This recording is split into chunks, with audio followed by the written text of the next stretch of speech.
ഗുജറാത്തി വിഭവമായ ഡോക്ലി ഉണ്ടാക്കി നോക്കിയാലോ? 1.25 കപ്പ് കടലമാവ് ഒരു പാത്രത്തിലേക്ക് ഇട്ട് കൊടുക്കാം.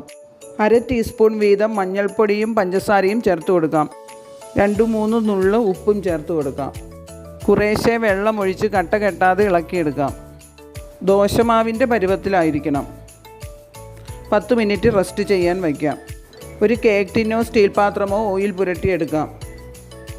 നമുക്കിനി മാവിലേക്ക് 1/2 ടീസ്പൂൺ ഈനോ ചേർത്ത് കൊടുക്കാം. ഒരു സൈഡിലേക്കായി സ്മൂത്തായി ഒന്ന് ഇളക്കി കൊടുക്കാം. ഇനി അത് നമുക്ക് ടിന്നിലേക്ക് ഒഴിച്ചു കൊടുക്കാം.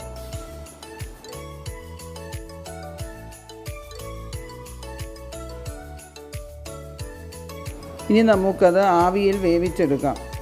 20 മിനിറ്റ് എടുക്കും നന്നായി വെന്ത് വരാൻ. അതിനുശേഷം തണുക്കാൻ വയ്ക്കാം. ഒരു പാൻ അടുപ്പത്ത് വെച്ച് നമുക്ക് ഓയിൽ ഒഴിച്ചു കൊടുക്കാം.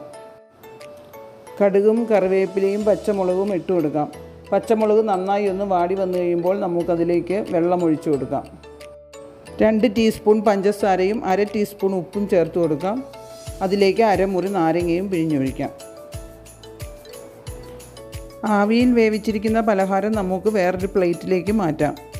സ്ക്വയറായി വേണം ഇത് മുറിച്ചെടുക്കേണ്ടത്. നേരത്തെ തയ്യാറാക്കി വെച്ചിരുന്ന വെള്ളം നമുക്ക് കുറേശ്ശെ ഇതിൻ്റെ മീതെ ഒഴിച്ചു കൊടുക്കാം.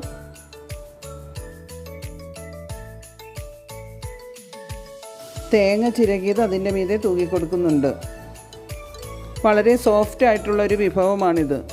എല്ലാവരും ഒന്ന് ഉണ്ടാക്കി നോക്കൂ.